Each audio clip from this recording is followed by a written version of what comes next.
नमस्कार, आप देख रहे हैं टाइम्स न्यूज और मैं हूं आपके साथ कंचन।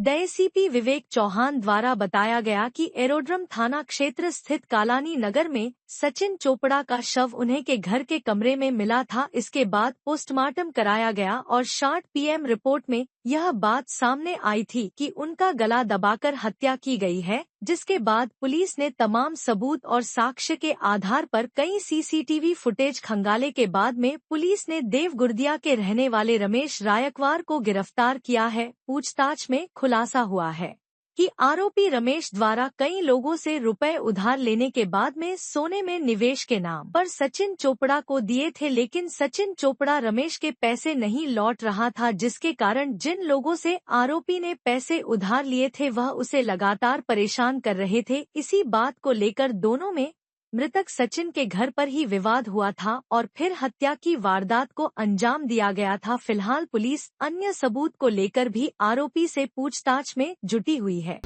दिनांक 5 तारीख को अभी जो है थाना एरोड्रम पर आवेदक राकेश साहा के द्वारा रिपोर्ट लिखाई गई थी कि उनका साला जो घर पे रात्रि में सोया था और सुबह जो 11:30 के करीब उन्होंने देखा तो वो बेहोशी हालत में है। पुलिस के द्वारा मौके पर जाकर देखा गया, उसकी व्यक्ति की मृत्यु हो गई थी। जो मृतक था सचिन चोपड़ा, उसके गले पे कुछ निशान, खरोंच के निशान थे, जिससे पुलिस को संदेह हुआ कि ये घटना हत्या की हो सकती है। पुलिस ने तत्काल PM कराया और 60 PM रिपोर्ट प्राप्त करी। तो 60 PM रिपोर्ट में ये क्लियर हुआ कि इसका गला दबाकर सचिन की जो है हत्या की गई है। जो पुलिस ने अज्ञात आरोपी के विरुद्ध तत्काल 302 जो है BNS की धाराओं में अपराध दर्ज किया और हत्या का प्रकरण पंजीबद्ध करके विवेचना में लिया।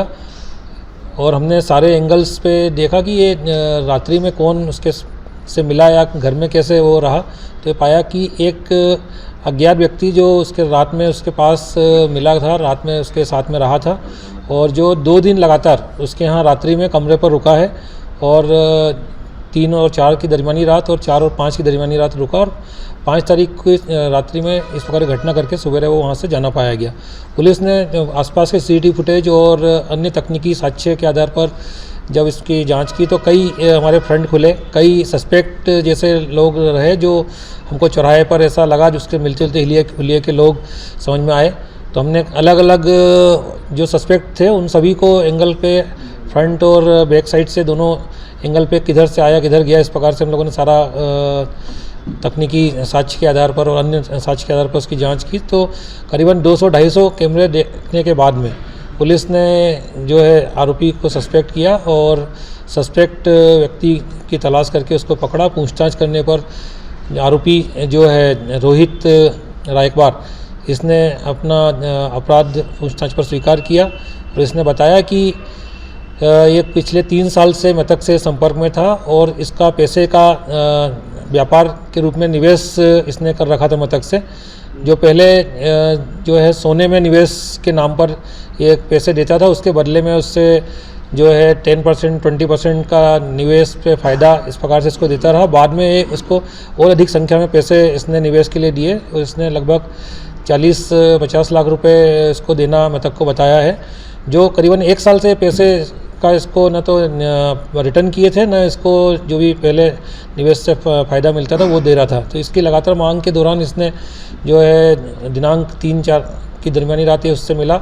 तो यह और वह मृतक दोनों साथ में रुक गए और साथ में ही रहे। इन्होंने आपस में समलैंगिक संबंध भी बनाए और लगातार 2 दिन तक इसने पैसे की मांग करी, पर वो पैसे उसने दिए नहीं। तो इसने आवेश में आकर फिर उसके बाद में 5 तारीख को उसको जो है गला दबाकर उसको मौत के घाट उतार दिया। पुलिस ने पहले जांच में बताया था कि डेटिंग ऐप से इसको बुलाना पता चला था। नहीं, ऐसा डेटिंग ऐप की जानकारी तो नहीं आई थी, लेकिन यह है कि सभी एंगल्स पे हम लोग तलाश कर रहे थे और ये संभावना थी क्योंकि मृतक का जो मोबाइल है वो आरोपी लेकर चला गया था, तो वो हमको वो एंगल अभी उससे मिल नहीं पाया था। फिर हमने इसके कॉल डिटेल्स वगैरह का एनालिसिस किया, CCTV फुटेज का एनालिसिस किया। मैंने बताया कि कई एंगल्स पे हम लोगों ने काम किया था, कई अलग अलग लोगों को सस्पेक्ट किया था, जिनके आधार पर हमने उसको फॉलोअप लिया और एंगल मतलब आरोपी के को जीरोइंग करते करते हमने अन्य, जैसे एक ऑटो से सस्पेक्ट जाता रहा दिखा एक सस्पेक्ट, तो उसको भी हमने फॉलो किया।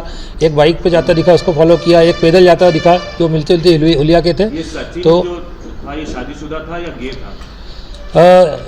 ये दोनों जो है समलैंगिक संबंध में रहे थे, 2 रात जब रहे हैं, और ये दोनों जो है समलैंगिक संबंध बनाए हुए पाए गए हैं। नहीं, शादी हो चुकी थी सचिन की? बच्चे हाँ, थे, परिवार? शादी हो चुकी, शादी है, बच्चे हैं। उसकी परिवार जो है मायके गया हुआ था, तो अभी सचिन जो है अकेले था। उसकी दादी जो है वो साथ में रहती थी, वो अलग कमरे में नीचे थी, तो ये किसी को जानकारी में नहीं आ पाया था कि कौन व्यक्ति इसके साथ में आया है, कौन रुका है। आसपास के लोग भी नहीं पहचानते थे, इसीलिए ये थोड़ा सा मामला बड़ा टिपिकल हो गया था। घर के लोग भी ये बता नहीं पा रहे थे कि कौन ऐसा साथी है इसका जिसके साथ में रात में रुकना इसने किया है। और ये रोहित का क्या बैकग्राउंड है? रोहित मूलतः जो है उज्जैन का रहने वाला है, बीच में भोपाल में रहता रहा है, और यहाँ पर देव गुराड़िया में इसका मकान परिवार है, और देव गुराड़िया में रहता है, और करीबन 3 साल से आरोपी से संपर्क में था। इसकी अभी शादी नहीं हुई है। उम्र क्या है दोनों की? लगभग 35 साल इसकी है, और उसकी लगभग 40 साल रही होगी मृतक की। टाइम न्यूज देखिए अब आपके मोबाइल और स्मार्ट टीवी पर। लाइव प्ले स्टोर से डाउनलोड करें।